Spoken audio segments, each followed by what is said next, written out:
welcome to episode 98 of BigRedBarel Geek Speak, a place for all your nerdy needs on BigRedBarel.com. Before we get into it, guys, apologies for no episode last week. We did record an episode, we did have some technical difficulties, and we decided not to release the episode, but you will get 2 episodes from us this week as a kind of an apology, and they should be good. Okay, with that now out of the way, my name is Alex, I'm a self-appointed Baroness of Butts, I'm also the host of the show, and with me is, as always, the lady who knows how to handle her big dinosaurs. It's jauntily jubilant Juggernaut of Joe. Hello. Hello. That sounds dodgy. I know. I know how to handle my big dinosaurs. This is why I made it up. Yeah, it's true, but yes. How's your intro going? You working on it? It's a secret. Oh wow, okay, I'm excited now. Okay. And we also have a very special guest. It's Jimmy, the juggling jokester. It's James. Hey, how's it going today? How you doing? Going great. Thanks for coming on the show. No, thank you for having me. It's a pleasure to be here, and I hope I can dazzle you with my juggling feats that you can't see. We can imagine it already. It's amazing. Theater of the mind. Theater of the mind. You know, our imagination, it's quite a thing, really. So, James, yes, you have a podcast show. Ace Tucker, Space Trucker, yep. And we kind of wanted to chat to you about it, but before we get into your show, which is super cool, and I've listened to a couple of episodes and I really, really liked it, I just kind of wanted to get a little bit of backstory. How did you come to podcasting? Well, I kind of fell into it by accident. So this is my first podcast, Ace Tucker, Space Trucker, and it's based on It's based on a novel. So I spent about 1.5 years writing a novel, and I was going through trying to find a publisher for it, and I kept on hearing the same thing from literary agents. You need a platform. You need a platform. You need to be out there on the internet with a platform. And everyone does Twitter, and I'm on Twitter, and everyone does Instagram, and a bunch of independent authors do YouTube. And then some authors do podcasts, but no one that I've seen has taken their novel and turned it into a radio play podcast where they do all the voices, all the sound effects, all the music, and kind of turn it into this multi-sensory experience. So that's kind of what I wanted to do. Tried it out, let a couple people hear it. They loved it. So, and then now I'm, 10 episodes deep now and pulling my hair out, but it's awesome. Yeah, can I just say I'm kind of impressed that this is the first thing you've done, because like our experience, we're obviously not doing the same thing as yours. We're just, talking rubbish in mic, whereas you actually have to think about what you're saying and, make sense. Right, yeah, to a certain extent. But it is the quality, of your podcast and production and everything it does for the first podcast show. It is not an easy thing to do. Well, I appreciate that. Thank you. I come from a music background, so I've been in recording studios for many, many years. I'm kind of a half-assed recording engineer. I've recorded my bands, but, I play in a bunch of bands, so I've been around a lot of, recording equipment, and I built a little studio in my basement where I demo stuff for my current band, Red Hot Rebellion, plug, whose music is featured heavily in the podcast. Yeah, about 5-6 years ago, I taught myself how to use Pro Tools and then watched a bunch of YouTube videos and started doing music in my basement. And then I got pretty good at it, and I've always been excited about the idea of radio plays and how music and different art forms, I'm a comic book writer as well, and I've done concept albums with comic books. So this is kind of the next step is doing some kind of rock and roll infused storytelling with just audio, and podcasting is so popular now, and I'm a big junkie of an absorber of podcasts, so I'm like, why not try it? Oh yeah, you gotta go for these. Oh, you mentioned the music, and that's one of the things that struck me the most. I listened to the first episode earlier today, and I love the music. I just think it's great. And so when you came to write the theme song, sort of what was your kind of inspiration with that? Did you kind of get your band together and just think, right, I just want to write a kick-ass theme song for this? Yeah, actually, that one is that's from my solo project, Crater Face, plug. So I played all the instruments and sang on that one, except for the guitar solos. I'm not a very good soloist, so I got this the solo or the lead guitarist from my other band to do the solos, and that's why they're so incendiary. But yeah, I wanted something high energy, something kind of like classic rock meets punk rock with a little metal, because that's kind of where I think Ace Tucker is coming from. He's kind of like a 70s roadie in outer space and kind of a nitwit that just loves to party and have a good time, and I think that's kind of where the theme song kind of captures that energy. I see what you mean about the podcast as like a really good outlet for your show, especially since I didn't realize until very recently, I've been living in my own really cozy bubble of like geeky shows and geeky podcasts, and I've not realized that bloody true crime is this gigantic monster that's taken over completely everything else. It's Serial's fault. It's all Serial's fault. Yep.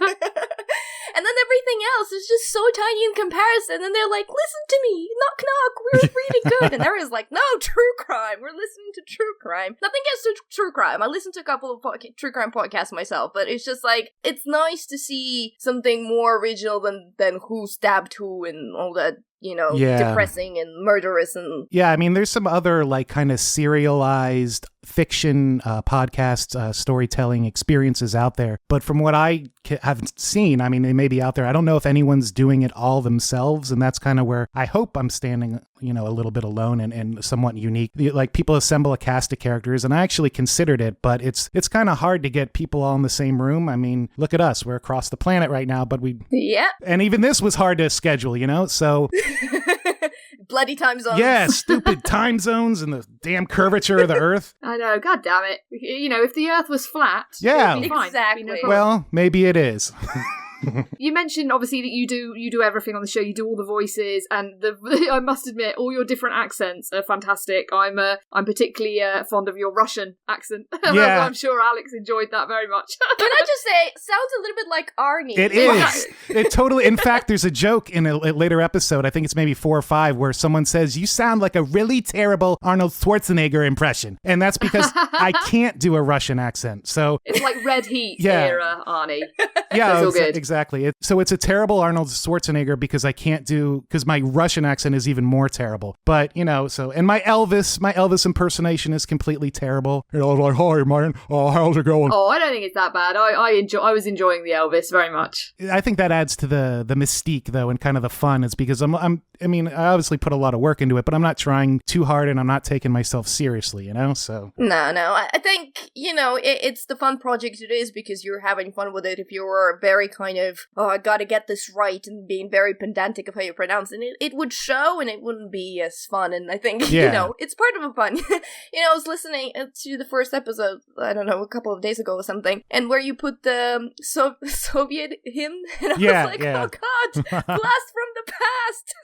Yep, the old Soviet national anthem. That's a kick-ass national anthem, but it's, it strikes fear in the hearts of men still. So. I know, right? Yeah, and then the Russian Federation just went lazy and they're like, we're just going to use the same we'll just use it. music and just, just change tweak the words. Lyrics a little bit. Yeah. It will do.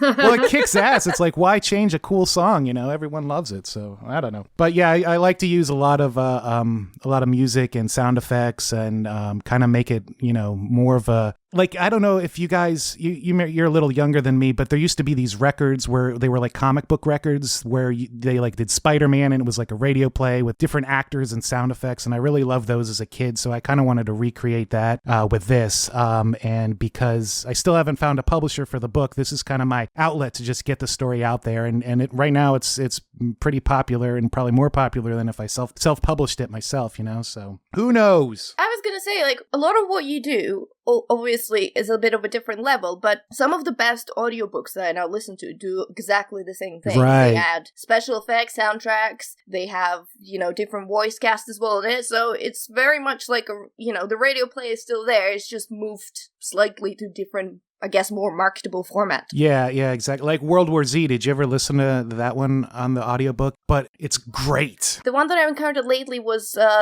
the latest Star Wars. Oh god, I'm blanking out on the name. It's actually right in front of me. What is it called? Oh, Catalyst. There you go. It just looked on my bookshelf. Is that the Chuck Wendig one? Is that part of the Aftermath series or? No, it's by James Luceno, but it's the Rogue One novel. So it's basically the pre-Rogue One novel. Right. And they do have one narrator, but they do have this very funky sound effects going throughout, so you can imagine where this taking place. So if there's like space, you have like. Well, it's important, isn't it? For like you need that immersion. I mean, it's obviously this is like a format with actually quite a storied history. If you go way back to like H.G. Wells' War of the Worlds, right, when that was played on the radio and people thought it was real, Yeah, exactly. Yeah. So I hope one day, like maybe in the future, people will freak out and think this is real. I don't know. It could happen. I don't know. Yeah, why not? Stranger things have happened. Yeah, exactly. Look, you can test it. You get someone to smoke something and then put the headphones in your podcast and see how they react. I think that'd be an interesting That would experiment. be awesome. Not that I encourage drug No, use. of course not. It's a joke, people. No. Yeah, so I think the 10th episode is coming out. I know the 10th episode is coming out on Monday, and then I'm doing like a mid-season break to kind of build the tension. But this season is 17 episodes long, and it's the totality of the first novel. And then I'll probably do like some like what is called like bloopers and like outtakes episode, and maybe one that's got all the music in it and something fun. And then I'll kick up the next season a couple weeks down the road. Yeah, it's been a crazy adventure. It takes me about 20 hours to do each episode. So it's like an hour a minute. It's nuts. See, I complain about 5-hour editing of this show. Clearly, I know nothing. Yeah, you're just not as crazy as me. It's craziness. Tell us a little bit about Ace Trucker so people know Ace what's he Tucker, about. Alex, Jesus. Ace Tucker, I'm Ace sorry. Tucker. It's a bit of a tongue twister, I know. wine. Oh, you're lucky you.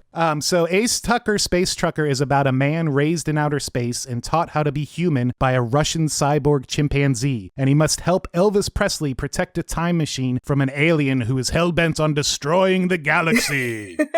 So if that's not weird enough for you, there's there's a Russian cyborg chimpanzee who sounds like Arnold Schwarzenegger, who's always like, "Hey, Ace, we got to get him. We got to help Elvis. He's really hurt." And there's an alien protagonist who wants to kill Elvis and steal this special technology. And Ace comes to Earth and lands in Memphis, Tennessee, and he is introduced to the beauty of fried chicken because this is a man who has never had Earth food before, and he stumbles into a KFC and is just enamored with the feel and the taste and the splendor of fried chicken. So it's very zany, it's very odd, it's weird, but I like it, and I think other people do too. So give it a shot. Ace Tucker, spacetrucker.com. So you said it's 17 episodes is going to be covering the first book. Do you have more books in mind? I mean, is it an ongoing story? Yeah, I would. I have a trilogy planned out. It's not completely plotted yet, but it's kind of in the basic background of my brain right now. So, but I think for the second season, because this season is all one giant story that's split up into 20-minute episodes. I think for the next season, I'm going to do shorter stories that are kind of like maybe span 3 to 5 episodes, but still have an overarching story arc, kind of like a season in a television show. And that's kind of like how I'm treating it. I've actually pitched it to Cartoon Network's Adult Swim. Do you guys have that over there? Or do you have to on Sky Network? Yeah, so I've pitched it to them for an animated series, and they were mildly responsive, but they get inundated with so much stuff. So I can imagine. I could see this being a cartoon. All you would have to do is animate it, quote unquote. All you would have to do, but all the sound effects are done, the story's done, the scripts are done. So if any animators out there, give me a call. Yeah, because even a lot of people doing animation for their kind of podcast shows, so why not? Yeah, why not? I think it would be a great fit for something like that. I can really picture the style, and sort of it has that sort of anarchic tone that's just, like you said, really popular with viewers of things like Adult Swim right now. So I could see it actually doing very well as an animation. So hopefully, yes, it'll get picked up. Yeah, I would love to. If you know anybody, please give them my number. Gotta get it out there. If you're listening to Geek Speak and you know how to animate, get in touch. We have a new product for you. It sounds ace, literally. I'm sure there's gobs and gobs of money involved. We'll do a Kickstarter or something. I don't know. Yeah, why not? Another question that I have for you, because obviously your world is kind of rooted in reality, but it is also your world. And my kind of pet peeve this week, and maybe we'll get to that in kind of later in the episode, but I was reading the Book of Ice and Fire, which is basically George R. R. Martin's huge encyclopedia about his world of Westeros. Mm-hmm. And the world building, man, in that book is just a masterclass of world building. And obviously you have to think a lot about the world that you create and what kind of fits in there and what's the stories behind. So yeah, I was just kind of on that note, I'm all fascinated with world building this week, so I'm gonna ask you what kind of world building elements do you have, and how do you thought about the overall this world, and to which extent are you keeping it like this is real Earth, and to which extent you're like, oh, I'm just making this up because this is cool. Aliens are real, and there's a whole galactic civilization out there that's separate from Earth. It's kind of like the Federation of Planets. I call it the Galactic Union. There's I only show maybe a tip of the iceberg in this story, but there's I've created kind of this vast world of planets and a government system and this whole kind of mythology that I've actually written other stories in the same universe. So it's kind of a shared universe with some of the comic books I've done. But for this story specifically, I wanted it to take place mostly on Earth. So you get a little taste of outer space, but by the end of, I think, the second episode, you're on Earth. And then just to be weird, I start throwing time travel into it. So we start getting into different time periods. And then I went even nuttier and started splintering it off into alternate timelines and alternate realities and the multiverse. So when you start throwing all that kind of stuff together, it can get very convoluted really, really quick. So I try to keep it reined in and based in, reality to kind of be like the touchstone to keep me from riding off the rails. Like one of the things that's based in reality is Elvis's home, Graceland.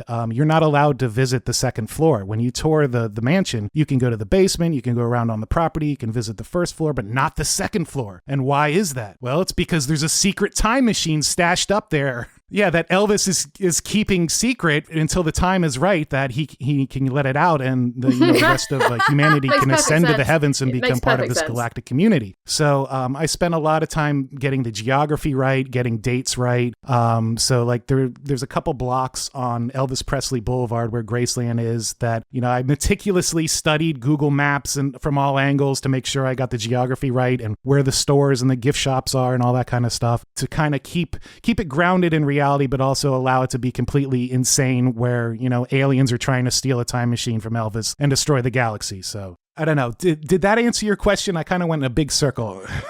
No, that did. No, as I said, it's just really fascinating to me. I think it's just such a hard job to create worlds because people just think, oh, whatever, it's a fantasy world, it comes from my head, I'm gonna just put some stuff in it and it will work. And then you realize, no, it doesn't. You have to plan, and like you said, some of it has to be familiar so people can engage with it and kind of put themselves in a position and think, okay, I believe that this place exists. So yeah, it can be crazy, but even if it's crazy, it's tough. Exactly. and keeping a series of events in line inside of this world is, there'd be times when I was writing the novel where I would get an idea and then have to go back and rewrite a bunch of stuff to make it fit, kind of retcon it, because there's, things happening in the future that are affecting the past because there's this tangled web of time travel involved. And, hats off to the dudes and dudettes who write Doctor Who, because that crap's hard. Time travel's weird. Yeah. Well, they just keep retconning themselves, to be fair. Exactly. So yeah, they're just like, it doesn't matter. Yeah, a wizard did it. It's fine. The wizard came from the moon. Oh wait, it's a different thing. It's always a win. Are you not worried? Because you've started this thing. This is not you. This is what I would be absolutely paranoid about if I was doing something like this. I would be worried that I would write the first thing, and then I go to kind of your second book or a second season or third season, and I would come up with the great idea, and you'd be like, wouldn't it be so cool if I left some hints to that in the first book, but now I can't go and do that? That terrifies me most about this. If something like that happened, I could probably maybe go revisit that first story and try to cherry pick something that would kind of fit. Kind of this means this. If the guy at the convention's like, well, in episode 32, you said that there was green plasma, but I distinctly remember that the plasma was red in episode 13. So what's going on here, sir? Yeah, I guess that does worry me, but I'm such a freak about it that I would think of something, I guess. Just wing it. Retcon it, right? Doctor Who style. Yeah, just say a wizard did it, and then you're covered. Exactly, wizards. Don't trust the wizards. So you said you've got quite a few comics. Do you think you're gonna, after kind of all and done with Sucker, you're gonna go and do another one of these shows and maybe do it kind of in a universe, maybe do a fantasy one or something? That's an interesting question, because before I did Ace Tucker this way, I have another story called Vikings versus Unicorns, where the unicorns are the bad guys. Yeah. So I was going to do that as a radio play. Yeah, so Vikings versus Unicorns is where the unicorns come to Earth and basically start enslaving children, and they pick Scandinavia to the point of invasion, which was a dumb idea because the Vikings are really, angry all the time. So, but yeah, the unicorns are evil and they bleed rainbow blood, and their blood can be just one drop of it can bestow magical powers on a man, but too much will kill him. So it's got this whole weird mythology on it. But that was so I wrote a comic book for that and had a successful Kickstarter, and that one actually has a 7-minute power metal theme song. So if you're into So if you're into like... I'm noticing a theme here. Iron Maiden meets Dio, and you want to listen to power metal for 7 minutes, I could send you a link. But yeah, so yeah, there is kind of a theme for all this crazy stuff I do. I like, visual art and music. There always has to be a music component. Yeah, I could see, although the time suck is immense to produce this kind of stuff, but it's stuff I can do all on my own. Like Ace Tucker was going to be a comic book, and then I was like, you know what? I love all the artists I work with, but they're another person and they have their own things to do. So it's hard to like coordinate the work, but like this is something I can do all by myself. I'm the only, like, if I fall behind, it's my fault. It's no one else's, and kind of a control freak. And like once... That's helpful. Yeah. So if I think it's good, I just like, it's good. Let's move on, and then and it's been working so far. So, I could see me moving into different stories. Like I want to do I don't know if I'm going to tell you, I want to do a detective noir story that's called, The Adventures of Stink Eye and Foot Magoo. You're probably going to have to bleep that out. But yeah, so they sound very professional. But it'll be an old-timey noir story where, there's a detective named Stink Eye who has the power to imbue any sense upon anybody else or make them smell nothing. And he can also, kind of like a dog, smell things in the past that have happened and recreated in his mind. And his sidekick is the ill-fortuned man, Foot Magoo, whose feet are literally made of shit. And they work together because Stink Eye can make everyone around him not smell Foot's shit. Together, they fight crime, That's a handy skill to have, So yeah, I'm a little bit of a loony, so this is kind of like one of my less loony stories, so it could get worse, so be happy for that. Tell me about the show. How many times? Well, when does it come out? Where can people find it? How can people help you support it and give you feedback and praise and whatnot? It's on iTunes every Monday. New episodes for free. Free episodes every Monday. iTunes, just search for Ace Tucker Space Trucker. That's Ace Tucker. And AceTuckerSpaceTrucker.com. There's actually all my episodes on iTunes are censored, and I do kind of do like a funny way, like when Ace curses, it's like a truck, and like when there's a talking dog, and when he curses, it's a bark. And but if you're into the filthy words, like some lunatics are, you can get the uncensored versions on the website AceTuckerSpaceTrucker.com. It's on Stitcher and FM Player, and basically every all any podcast aggregator that you're familiar with, you can find it on there, and also on Facebook, Ace Tucker Space Trucker. My Twitter is Solid Jim, JIM. My Instagram is the same, @SolidJim. So you can look me up, shout at me, tell me I'm cool, tell me whatever you want. It's the internet. Why not? It's just part of the course, isn't it, these days? Okay, awesome. So all the descriptions of that will be in the show notes for this episode. So check this out. Listen to Ace Tucker Space Trucker, and let's get on with the rest of the show. So Jim agreed to stay with us and talk geeky, random stuff that we have planned for today. So we're very excited about this. And I'm going to start with the video game. How do you feel about video games, James? Oh, yeah, I love them, but I get really involved with them, so I try to stay away. So, like, the last game I really got absorbed with was Civilization, and it melted my brain, so... Well, if you wanted to find one that will suck you in and, like, keep you playing forever, I think you've chosen the right one. Yeah, exactly, and yeah, so... But yeah, I would say I'm a casual gamer at this point. I have a lot of friends who I do watch Twitch, so I enjoy watching other people play. But yeah, I'm more casual at this point. So the game that I'm going to talk about is called Last Day of June. It's going to be out on 31st of August. And this week I went to a little preview that showed kind of the first section of the game. It is a very distinctive game, let me just say that. Because if you look at all kind of the screenshots, they are this really weird characters that have eye sockets but no eyes. That's not disturbing at all. No. Sounds perfectly normal. They're also really adorable because they don't really say anything. They just make like noises. What, like Beaker from the Muppets? Yeah, pretty much. And like and all that kind of stuff. And it's really adorable, but some of the design came from Jess Cobb, who was one of the animators on Frankenweenie. So if you know Frankenweenie and Tim Burton in general and his stop motion animation, then you know where I'm going with this. But The Last Day of June is a story about Carl and June and about June's last day. It's not really a spoiler, but June dies in the car crash. What? It's very sad. Spoilers! It's not. It's right at the beginning of the game. It's kind of in the title. It's pretty much sort of a given. given.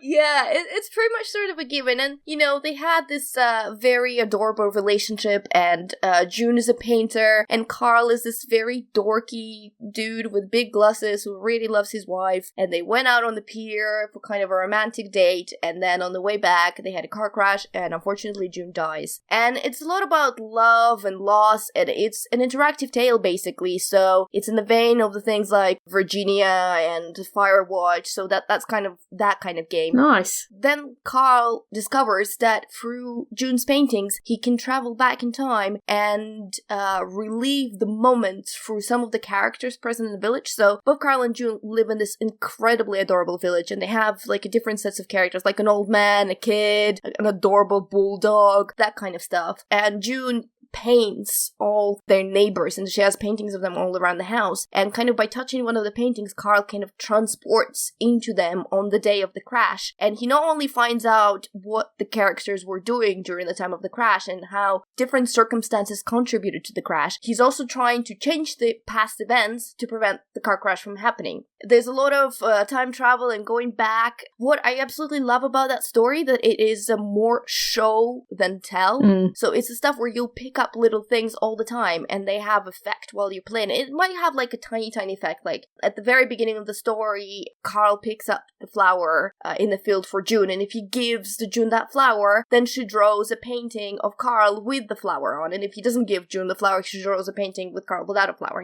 Silly things like that. But also, you discover other things that are more significant to how the story changes. What I thought was really interesting, because it could have been the story about constantly retracing your steps, because Carl doesn't really know what happened to the characters during that day, because he was in the car, he was driving. So the first part of his teleporting back in time is him kind of becoming that character and reliving the day as it was, and then he travels back in time to change it. So the game could have been just you just retracing your steps constantly, but it doesn't. It's very self-aware about that. It drops you exactly in those moments where you actually can change. It doesn't like let you run around in a random direction for whatever amount of time. It's like, no, you've seen what now it happens, now go and try to change that thing. And obviously, the other absolutely fantastic thing about it is based on Steve Wilson's song Drive Home. So if you're familiar with Steve Wilson and his music, well, maybe go listen to it, but you will be pretty much very sad afterwards. Because his songs are beautiful, but they're also just so sad. And Drive Home just directly inspired the game. So if you watch the video, both Carl and June look exactly like the characters from that video. And even their car looks exactly the same, and their special place in the pier is taken directly out of the video, except that the video is kind of dark and the characters are kind of this papier-mâché characters made out of newspaper, whereas The Last Day of June is very bright. They took a lot of inspiration from Tim Burton. It does look in a lot of times like stop-motion animation, but also in a lot of times it looks like kind of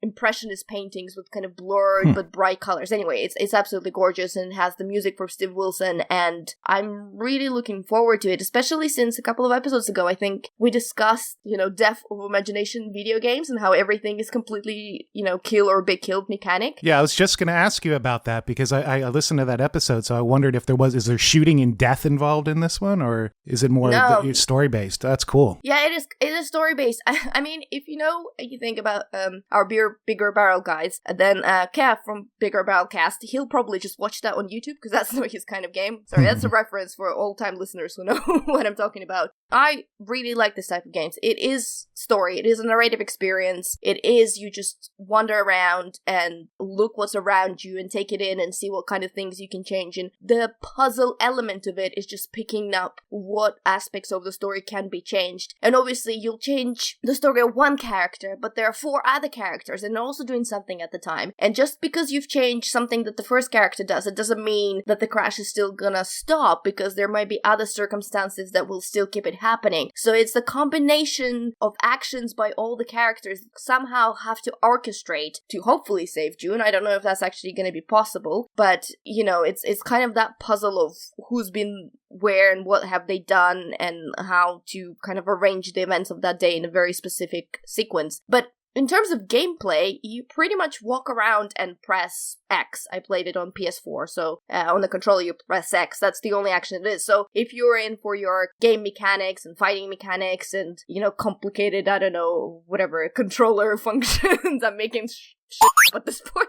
But that might not be a game for you. But if you want a really emotional, beautifully done, really tight story, because it is just about the events of that one day, and I think it will be very well done and told in a kind of very specific way where everything is very thought through and the people behind it are just, really passionate about it and they know what they're doing. I think that will be really fantastic thing. I have written a little preview for BigRedBarel.com, so I will leave the link to that in the description for this show, so you can go and read less blubbery and all over the place account of what I've seen and how I played it. But from what I've seen, and you guys know me, I love my story games. I love my walking simulators. I think this is a fantastic game, and I absolutely can't wait to play it when it comes out. It definitely sounds like one for me as well. I love a game like this. Like, everyone's gone to the Rapture, Firewatch, things like that. I'm definitely on board. So yeah, it sounds cool. Yeah, I think it's published by 505 Games, and didn't they publish Abzu? Am I making this up?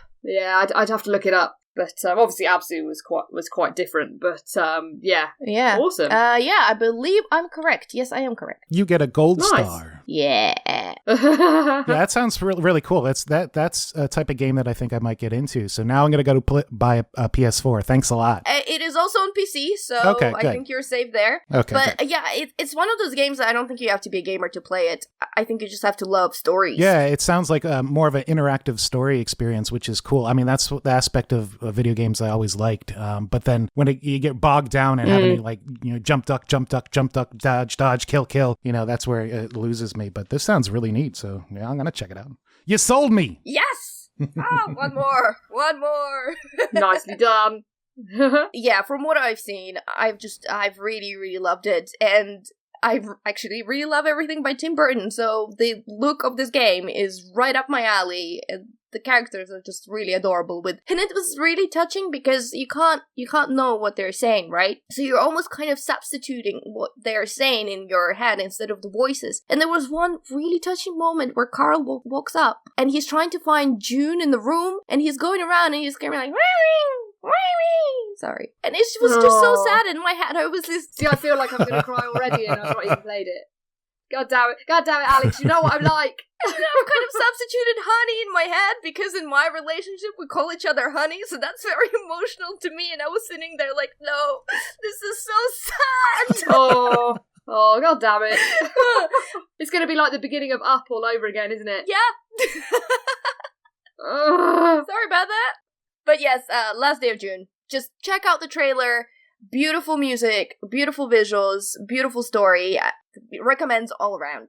Okay, Joe, on to the next story that I don't know, but I assume is going to be quite sad as well. Oh, well, okay, so yeah, we need to talk about Dunkirk. So Christopher Nolan, one of the greatest directors working right now, is back with his new film all about the Dunkirk evacuation. So if you're not clued into your history, what happened in Dunkirk was British and French forces were kind of surrounded and trapped on the beaches at Dunkirk, and there were 400,000 British soldiers there, and the film is about the attempt to get them home. So essentially Churchill had to make the awful decision of keeping a majority of the British Navy and Air Forces in reserve to protect the British mainland, because at that point the war in Europe was lost and Britain was kind of next on the chopping block, as it were. So what happened is they brought in, I can't remember the term, there was an actual term of it, but essentially privately owned boats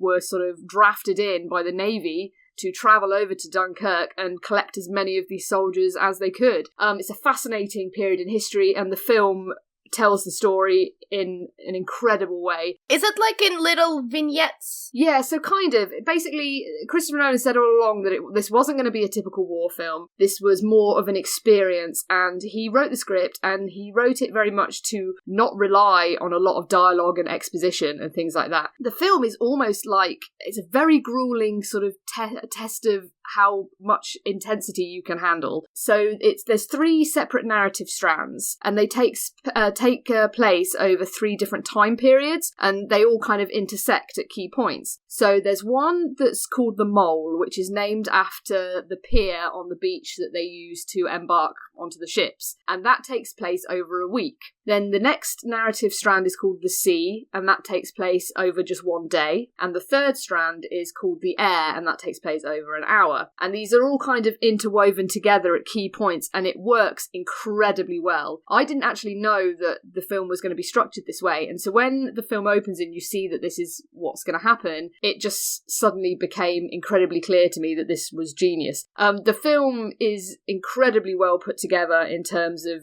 the technical side of things, which, you know, you expect that fully from a Nolan film. He knows what he's doing. It's all been done with physical effects as much as possible. Like, he hasn't relied on CGI. So the Spitfires in the air sequences are real Spitfires that they filmed with, and it's just incredibly impressive. So at the time of recording, the film's been a massive success already. It's grossed a ton of money and received general critical acclaim, which is fully deserved. It's an incredible film. It had me on the edge of my seat the whole time. I was like proper sort of, I had my hoodie up over my face, like kind of, the tension was almost too much at times. People have actually said it may be the greatest war film ever. I'm not sure about that, because for my money, it's very different to a lot of war films, and I'd probably put... Okay, what is the greatest war film ever then, Joe? Top Secret. I would... Top Secret. Top Secret, yeah, totally. I would probably say, for my personal taste, and for how... Because, I mean, you probably know this about me, Alex, but I'm very anti-war. I'm a pacifist, like, full on. And I actually find it quite difficult to watch war films because I find them too real and upsetting. Like, I can't play video games like Call of Duty because they just upset me too much. I just find them just too much to deal with. So for my money, I think the best war film, and the one that I find the most difficult to watch because of how good it is Full Metal Jacket. The Kubrick film. That's just the most, grueling and sort of horrifying depiction of war that I've seen. There's also others, like The Deer Hunter as well is another great depiction of war. There's a whole load of absolute classic war films that are just great. What's different with this one is obviously it approaches it in a very Nolan way in terms of with the time strands that he puts together. The performances are all very non-sentimental, and so it's believable. There's not that kind of overwrought emotion that you get sometimes in films like this. It feels very real. The performances, like I said, are all great. And even, Harry Styles is in this, right, from One Direction. And when I found out he was in it, I was horrified. I was kind of like, really? Oh, God, what? But you know what? He actually does all right. He's pretty decent. And if you didn't know that he's in One Direction, you wouldn't even think about it. He fits in quite well. So I was actually... But did he break your immersion like a certain ginger fellow in a certain TV show? No. He's much better than Sheeran, for sure. And he doesn't sing. For me, this is a complete triumph. It was Nolan at his absolute best. Incredibly tense, really spectacular not in terms of having big, massive war battles on screen, because that's not what this film is. It's not a Call of Duty film. That's not what it is. It's all about how it would feel to be trapped in that impossible situation. And like I say, sometimes the tension is unbearable. So for my money, it's an absolute success. I can't recommend this film enough. You need to see it on as big a screen as you can find. I'm slightly disappointed that I wasn't able to see it in IMAX because I didn't have a car at the time, and the nearest IMAX to me is definitely a drive away. So I just saw it in a regular cinema. But it was still obviously an incredible experience. But I've been led to believe that in IMAX it's just absolutely epic. So yeah, people, you need to see this on the big screen. Like someone said to me they thought it was boring, which I can't understand that, because the way the story is told and the mastery of the narrative and the technical aspects of putting a film like this together, it's just absolutely jaw-dropping and gripping throughout. I do have one niggle with it, one like tiny thing, is that in terms of representation, it's very white British, kind of your traditional, what you would imagine a British Tommy soldier to look like. And that's not actually that factually accurate. apparently at Dunkirk there were many, many troops of different races, like there were the United Indian troops were there as well, supporting the British, and I think it would have been nice if the film had kind of featured some of these other races as well, rather than just kind of going down that sort of stereotypical white British, army vibe. So that would have been good, but that's a very small nitpick in what is an incredible cinematic achievement and definitely deserves to be seen by everyone on a nice big screen. One kind of worry I have with the vignette-style movies in general, and you can tell me whether that plays at any point in Dunkirk at all, but the one worry that I have is that you don't get to feel that much for the characters. There isn't much character, either development or something that endears you to them immediately, or progression in terms of character. So I don't know how much that played in Dunkirk. Yeah, obviously I don't want to go into too many details because I think, people need to sort of experience it for themselves and I don't want to spoil anything. It's done in a different way. So yes, you're not going to get tons of backstory for these characters because that's not what this film is about. It's almost as if more that Nolan is trying to get you to sit in their shoes and kind of feel. It's more about a feeling of how that experience would have felt like and how awful and traumatic it would have been. So rather than being attached to the characters in terms of their backstory and all that kind of drama and stuff like that, it's more about you identify with them because of how you yourself would feel in that situation. So, and yeah, there's a few key characters. So Mark Rylance is in it and he plays a captain of one of these private vessels that comes to the aid. He's great and you definitely feel for him, and he has a way of putting so much emotion across the screen in just a look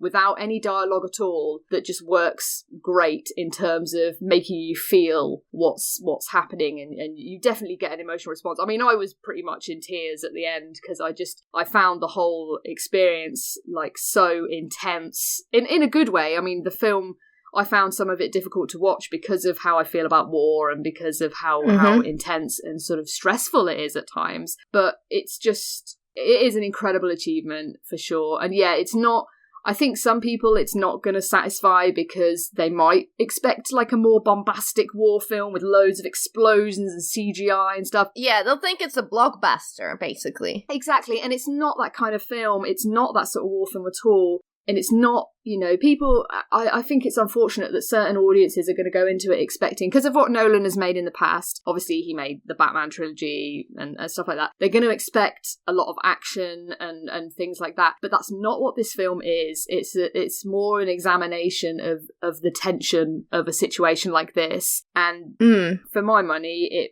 it's a triumph. So, yeah. It's not going to please everyone, but it's definitely... Christopher Nolan is a fantastic storyteller, just a period. And we've talked about it this last episode, which obviously you can't hear it because it's never been released. But we talked about the channel called Just Right that explores the writing tools in the media. And they have an absolutely wonderful video that I do want to kind of promote, and it's called What Writers Should Learn from Christopher Nolan, and it dissects the structure of the first Batman movie and explains it why it is so well done. And I will put the link to that video in the show notes because I think you should watch. And while that might not be kind of the structure that Christopher Nolan kind of stuck to throughout, but you can see that this is the person who really understands storytelling and really understands the proper the structure that is not there because it's a proper thing. No, it's there because it's the most successful way of doing that. The thing he's trying to do. Exactly. And he very much understands how to bring all of the elements of this film together and garner a response from an audience without just relying on emotional manipulation like a lesser director would. Like, it would be very easy for a lower grade director to make a film like this and have it all be kind of bleeding heart, sort of all very emotional. Kind of like, I'm thinking like a Titanic. I mean, James Cameron is an incredible director, but let's be honest, that love story in Titanic is appalling and the film suffers because of it. There's never a sense that Nolan is going to go down that road and tack on some kind of superfluous emotional human drama to something that is already dramatic and tense enough. So yeah, it's great, and he's definitely kind of, I know a lot of people didn't like Interstellar. I did. I thought it was ambitious but flawed but good. I liked it until the point. let me just say. Yeah, I know what you mean. We won't go into details, but I know what you mean. For most people, Dunkirk will feel like a return to form, definitely. So I wouldn't say it's his best film ever. I'd probably say that's still Inception or maybe Memento, but this is great. You know, luckily he's one of the directors that when you see his film, you know it's his film, and I think that's a good thing. He's got a signature. Yes. Oh no, it's great. I absolutely I loved every second of it. Like, even though it was such a difficult watch at times, because, you know, it is so tense. And oh god, actually I've just remembered he made The Prestige as well. Oh, that might be his best film, actually. I still vote for Memento. Memento is fantastic. See, this is Nolan at his best, basically. So go watch it. Go get sucked in by the sheer sort of technical mastery of it, and yeah, just go along with it. You know, don't question it, just go along with it, and you should enjoy it. James, have we convinced you to watch Dunkirk yet? Yes, you have. I didn't want to get in the way of this, but actually, I saw Wonder Woman the weekend Dunkirk came out, and watching the people leave the theater written all over their face, like how impactful the movie was. Well, I was like, I gotta go see this. But and there were like old guys, like who were obviously veterans, like wearing life preservers, and you know, these were like American veterans, but you could still that it still affected them. On a deeply emotional level. So yeah, you sold me. I'm gonna go see it. Yeah, good. Yes, I mean, to me that's even more fascinating. How do the veterans watch this movie and react? Yeah, that is just a... Well, I read a few things that said that overall most veterans who obviously, you know, are able to see it said it was like being there, that he'd captured how intense it felt and how stressful it was, and that they basically gave it the thumbs up. Okay, good. Okay, and the other thing that you've seen this week, Joe, which apparently was really good, you told me, is The Preacher. Yes. God, it's more me talking more. Bloody hell. Yes. Yeah, so Preacher, the season 2 of Preacher has been on for a little while. I think this is episode 6 that we've just had on Amazon Prime, and it's probably the best episode of at least this season so far. I can't go into details, like I say, because it's the kind of thing that will spoil it. For people that don't know, Preacher is based on the graphic novel of the same name, and it's what originally made me nervous about it was that it's been developed by people including Seth Rogen, and I was kind of, oh, okay, what? You know, thinking that could be terrible or it could be genius. But it turns out that he knows the character, he knows what he's doing, the people behind the show definitely know what they're doing, and it's a really good series. It has that sense of humour that you would expect, and it's dark and twisted and violent and really good. So in the most recent episode, basically they're on a search for God because God has gone missing, and it turns out that God really likes jazz. So they're all in New Orleans going around bars trying to find God. And there's a bit of a wrinkle in that there's this pretty evil dude called the Saint of Killers who's on their heels because he's made a deal with someone else to kill Preacher Jesse for something else. Like I say, I could go on for ages about all the details and stuff. But this episode felt like a culmination of a few sort of different storylines that all kind of came together, and it was just put together in such a stylish and classy way. It was really just, I've used that word intense again too much today, but it definitely was. You know, there's some really graphic things that happen in this episode that are quite shocking, but also like they feel right. There's a little subplot that becomes much more critical to the episode as it goes on about how people can sell parts of their souls. So there's this guy who's obviously desperate for money, and he sells like 15% of his soul for 150 grand, which is then sold on by a Japanese company to a rich dude for like nearly $3 million. And apparently, like the soul, if you take someone else's soul, it can help you recover from things like Alzheimer's and stuff like that. So it's all a bit crazy and mental, and that kind of all became a bit more relevant as the episode went on. But yeah, I was just super impressed with it, and the show has been good and occasionally great from the beginning, but this episode in particular, I thought was really quite excellent. So yeah, if you're kind of keen on Preacher, if you know the graphic novel and you've not watched the series yet because you're kind of unsure, it's worth watching. You should definitely check it out. Have you read the graphic novel? I have not actually. I was not familiar with it at all. I think I might now. I might go back and have a look at some, but I kind of like that I haven't as well, because I don't have any preconceptions about the character. Yeah, that's what I was gonna ask. Yeah, it's very different from what I understand. I've read bits and pieces of it, but I watched the whole first season, and from what I understand, they combined 2 different cities and 2 different storylines and kind of wove them together for the first season. And I think a lot of the fans of the graphic novel kind of didn't like that, but since I hadn't watched it, I really loved the first season, and I have the second season DVRing now, and I need to binge on it. But it's one of those things, they always have to adapt things a little more and tweak them for television. Yeah. It's a different medium, so. Yeah, I think so. And what necessarily works in a graphic novel doesn't work on TV. And, I can totally understand when people have a connection to a graphic novel or something, or any sort of format, media, whatever, and if it's not followed exactly true to that source, it can feel a bit bad. Like, I know people that are still really sore about The Walking Dead not being exactly like novels. But, to me, that doesn't matter. Like, with Game of Thrones as well, that's kind of deviated. Oh, you don't want to talk about being sore in that. But to me, it doesn't matter. It's more about telling a story within that sort of world with those characters in a way that is true to the spirit of things, rather than. And from what I understand from people that I've spoken to about it who have read the graphic novel, while it doesn't follow it exactly, it definitely has the spirit and the tone right. So that's a plus, I guess. But I'm really enjoying it anyway, so screw those guys who don't like it. Yeah, I've been wanting to watch Preacher for a while. What I have started watching that I think you should be happy about, well, you will be happy about, Joe. Not that you should. You don't have to if you don't want to be happy about this. Yes. I started watching Legion. I watched the first episode yesterday. Oh, nice. You took long enough, I know, right? you? Well, I didn't have Now TV before, and now I do. Sorry, James, this is completely, not interesting to you, the way we watch TV shows in the UK. No, it is. I've been across the pond many times. I'm familiar, Because Legion is on Now TV only. I can't get access for it through Netflix or through Amazon Prime. So now that we got Now TV, because we obviously want to keep up with Game of Thrones, I have access to that. So we watched the first episode yesterday, and I love it, although I'm confused, Des.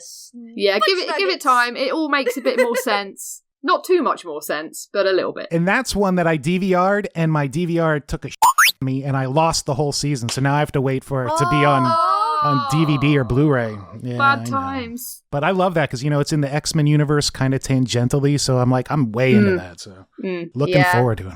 Oh, yeah, it's really good. Legion is great, definitely. I mean, Lauren and I on this show have talked many a time about how awesome Legion is in the past. So I'm definitely glad you're watching it. Yeah.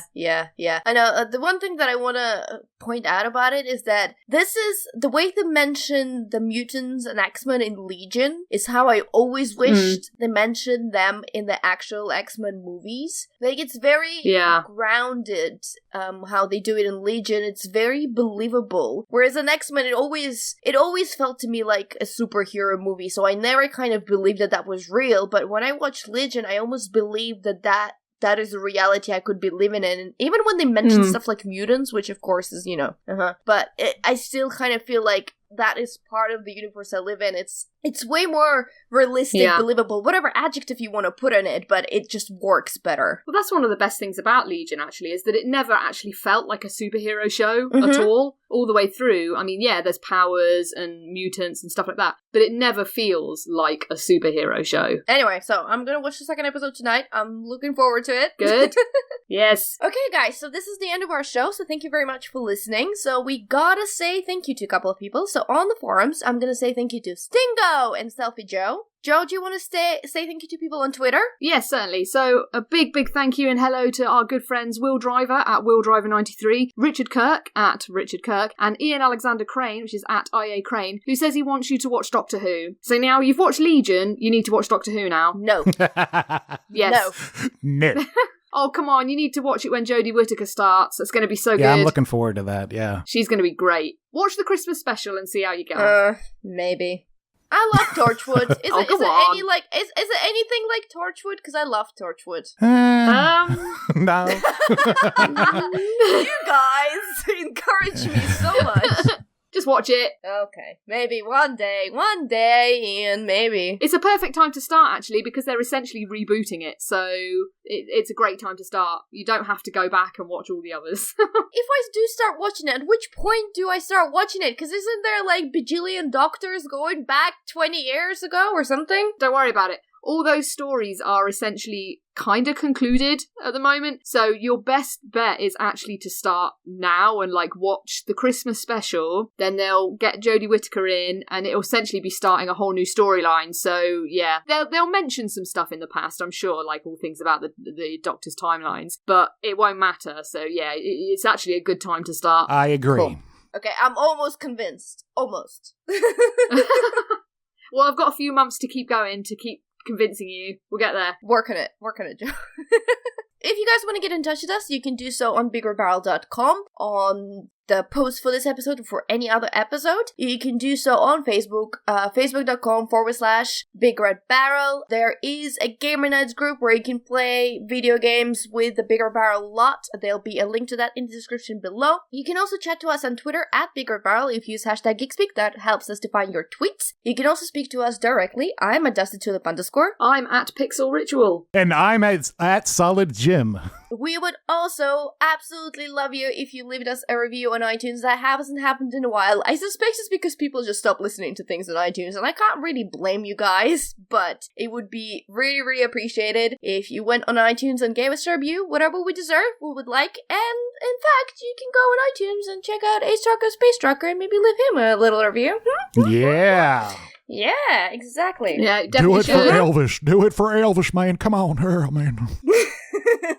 If that does not convince you, I don't know what else can, is all I'm saying. Also, our episodes get posted on YouTube, so if you prefer to consume your podcast that way, you're absolutely welcome. They're posted on Big Red Barrel TV YouTube channel. What else I forgot? Alright, that's it. Tabletop Tuesday, because every Tuesday is a Tuesday, and on every Tuesday we have our board game night called Tabletop Tuesday. And the upcoming Tuesday, the 1st of August, which, may I say, is my wedding anniversary as well. Oh, yeah. Aw. Congratulations. Thank you. More importantly, it is Bez Day on the 1st of August. So, there's a wonderful designer called Bez, and he designs absolutely fantastic board games. It's not the Bez, No, is it? It's No, not Bez. BRBK already made this joke. It's not the Bez. No. No. So, what he's going to be celebrating is his day with his wonderful board games. So, he had a wonderful party game called In a Bind, which is lots of fun and just hilarity and craziness ensuing. But he also has, and this will be the main feature game for the day, a card game called Weeble+++.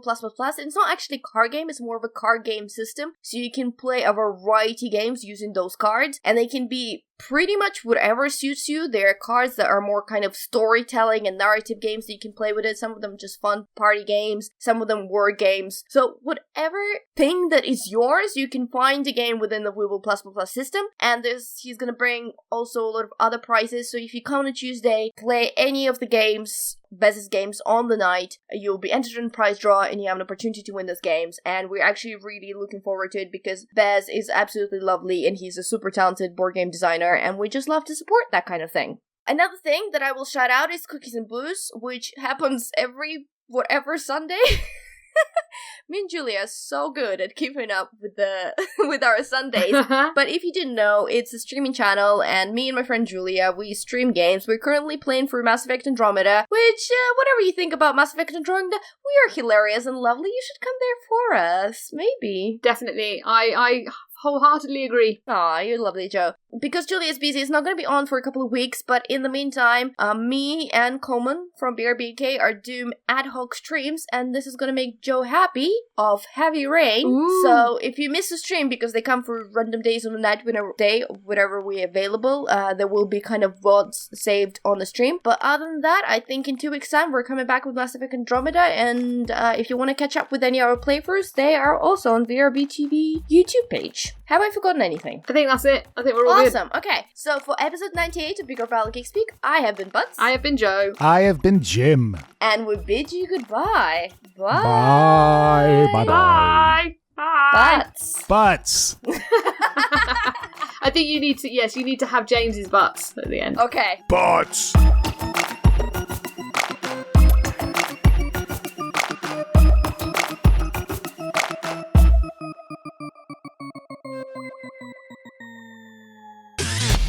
You and your ears are quite welcome. For the podcasting goodness that you just heard. Why not roll on over To BigRedBarel.com for more podcasts, news, reviews, and videos from the biggest, reddest site on the internet. BigRedBarel.com.